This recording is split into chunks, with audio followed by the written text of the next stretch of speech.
Thank you guys for being here again. Thank you guys for watching. I'm happy to be here and to disperse whatever type of thoughts and information that I have in my head to all of you guys who are watching. And again, I appreciate all the comments on my other videos and all the likes and just the love and everything like that. So in today's video, it is going to be different than the other videos that I usually do, which is about fitness, right?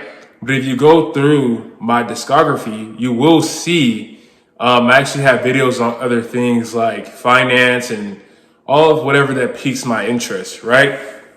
So I don't want my YouTube channel to be locked into just fitness. It is a part of my life and it's a major part of my life, but also I like to manage my finance, and being financially literate is pretty huge in my life as well. It's a big part of my life.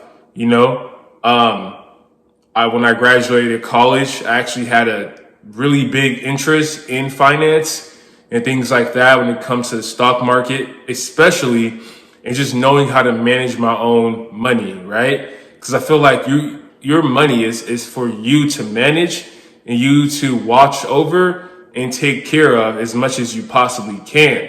So, I'm just going to bestow upon you guys what I have planned and what my thoughts are, right?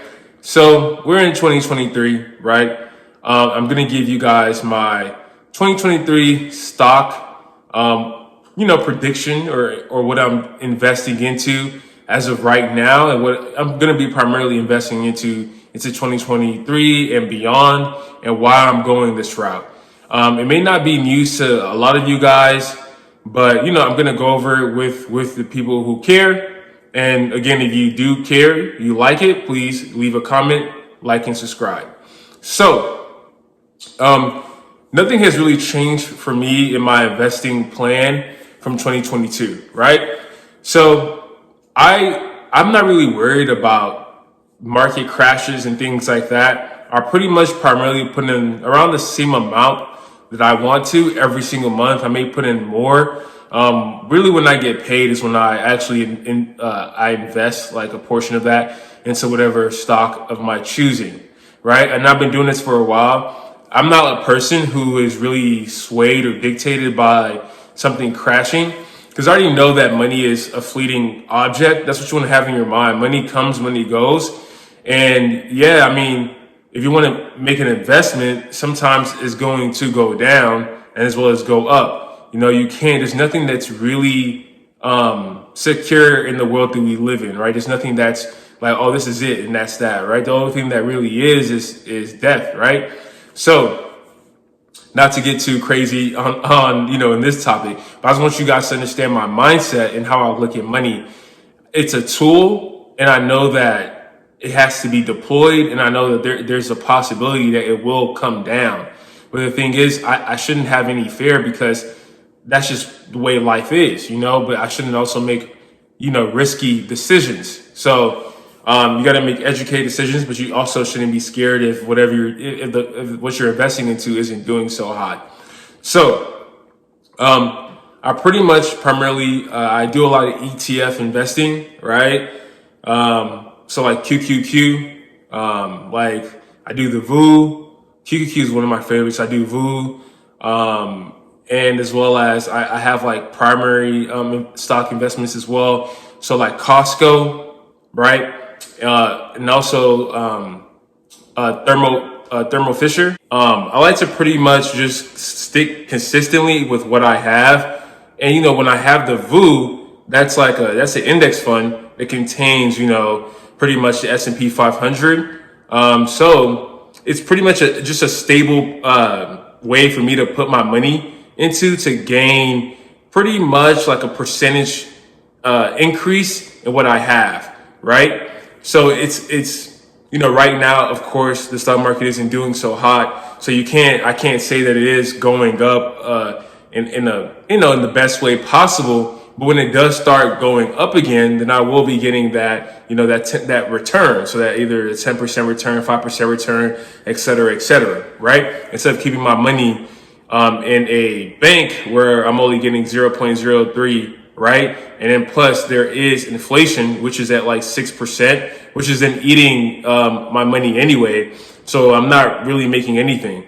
So my money is getting devalued with me keeping it, regardless of whether it's in the stock market or whether it's in my bank. So either way, it's getting devalued. Really, the only way to beat inflation is to actually have to make more money. To make more money than what the inflation is, right? So increase your income. That's really the only way for most people, majority of people. So last thing I said was Thermo Fisher Scientific. I love Thermo Fisher. It's one of my favorite stocks. I also do SMH for chips. So that's another ETF. It deals with chip manufacturers. So it has a bunch of chip companies in there, and the chip discussion is just nonstop. It's just going crazy.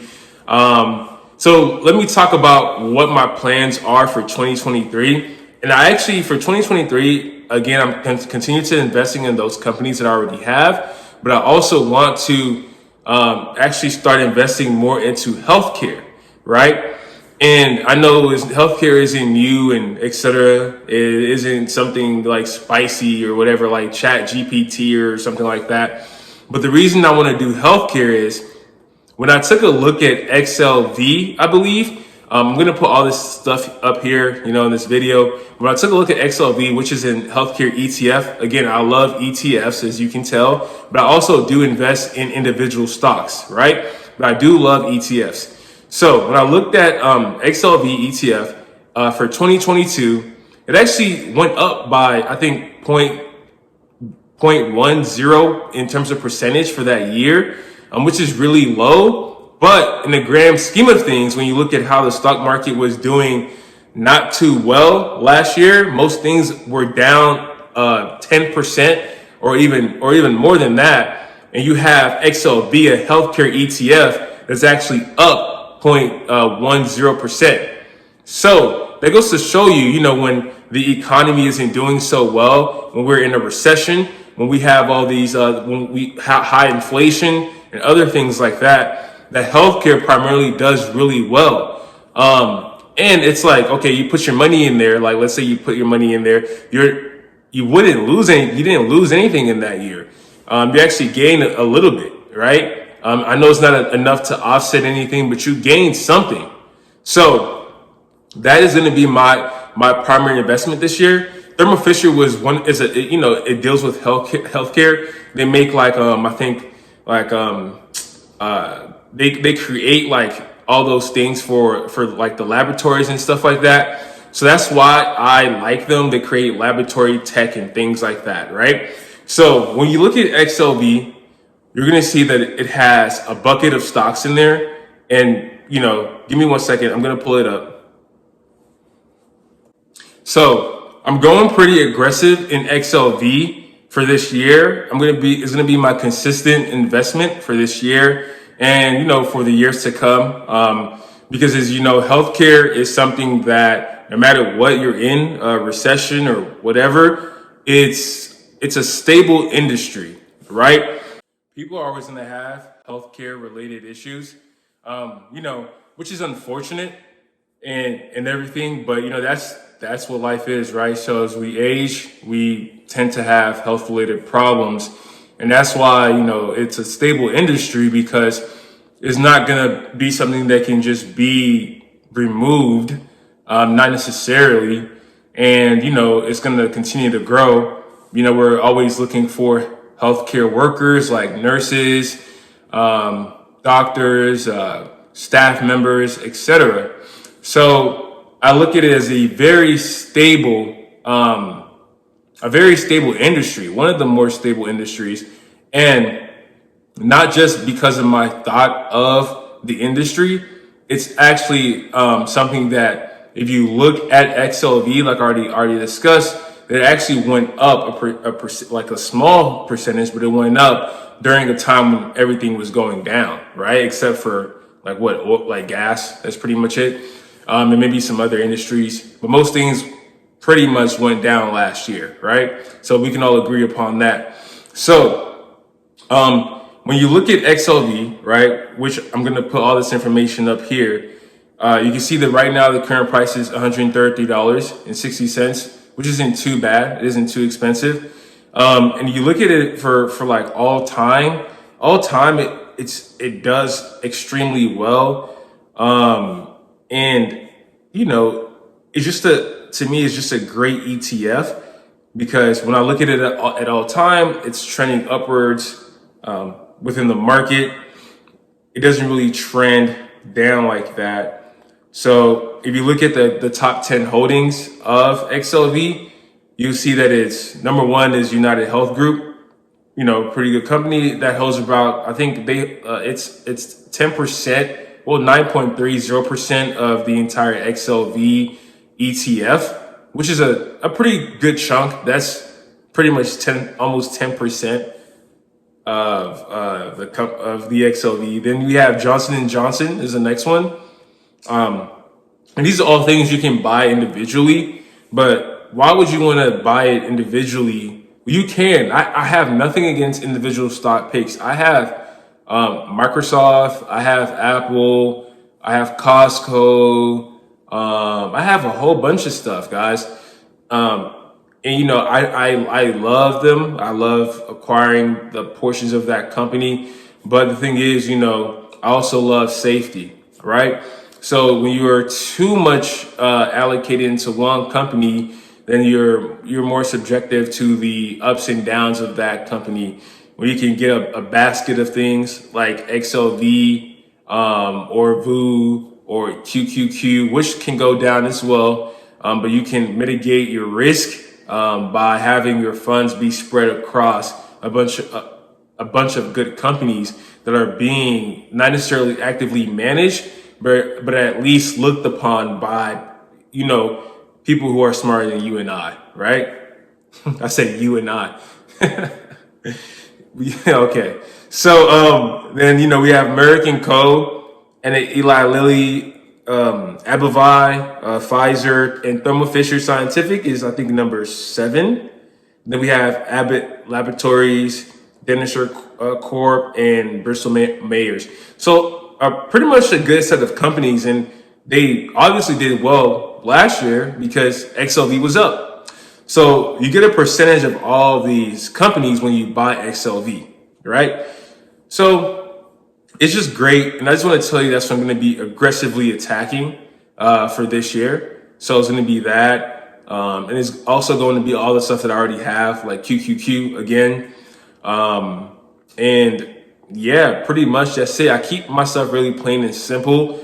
I don't really do options trading as much as I used to anymore. I should have, though, when it was really low. Carvana, I saw it at like $4. I should have did an option play for Carvana because right now it's at like $11. Or I should have just bought 100 shares and just sold it. And I missed out on that. And I'm just like, man, I knew it was going to go up. But all this stuff about Carvana and them not giving people their title for their cars just made me a little worried about the future of it. So I didn't buy it, but it would have been a good trade. Sometimes it's okay to make that quick decision. But really, I'm a long-term investor, and XLV, I'm holding it for a very, very, very, very, very, very, very long time. I'm actually holding all of my stocks literally for as long as possible. My thing is not even for myself. It's for my generations to come, my children. It's for any super emergency. I don't, look at stocks as something that are once I invest, I don't even look at that money as mine like that because I already know what could happen, right? I bought crypto as well. And we see, I was investing into some crypto on BlockFi and I can't even take that money out, but it's okay because I knew and I do know the risk of investing. So you guys also should know that I'm not a financial advisor. I'm just giving you my own opinion. You have to do your own research and make sure what you're investing into is something that you want to do. You have research and you like the trajectory of what's going on, right? And that's why I'm buying more XLV because I like what's going on. And I see that if we do end up in a recession, that this healthcare is where I can safely put my money in and not have it be too beat up at the end of everything, right? So if you're looking for more riskier things, I would say, look at more tech stuff like QQQ. Do those type of things. Those are risky investments, more, and you want to see, and they're risky, and they're also lower than like most investments, right? So like like XLV didn't really go down that much, right? So it's like I'm not buying it at a super low price like you would be buying QQQ or buying whatever other tech company that isn't doing so well. So yeah, that's pretty much it. Of course, I make more videos about this, but I keep it pretty basic, pretty simple. I also like to put money into high interest accounts like Fidelity. Fidelity has a cash account that I think offers like 2.5% interest rate because we do live in a high interest rate environment. So that means that these companies have to increase the interest rate that they're giving the people for taking their money. So when you put your money into a bank or Fidelity or whatever, they're using your money for whatever, like mortgage to get people mortgage payments and all types of things like that. So Fidelity's offering like I believe 2.5%, which is really good. It's not beating inflation. When I can make like $40 a month off of whatever money I have there, to me, I like that. Whatever money I get, I'm really appreciative. And you can look at other places, they have like 5%, like all these online banks. But I'd rather just stick with Fidelity because I trust them. And it's just up to who you guys trust. Make sure they're FDIC insured. And everything. But yeah, there's other places that's giving out higher. Take advantage of these high interest rates, guys. When we were in low interest rates, the only thing you could do was invest. You could not put your money into other things because you were not making that much in interest rate. So thank you guys so much for being here and for joining me on this. Again, I'm not a person that is limited to only discussing one thing. I am a multifaceted person and I like to discuss whatever piques my interest. So if you guys truly care about this channel and what I'm interested in, if you want to learn more about certain things, please like, comment, and subscribe. And we're going to take this channel all the way to the top because I'm interested in everybody being financially literate. I'm interested in people taking their own life into their own hands and everything like that. Peace out. Take care, guys.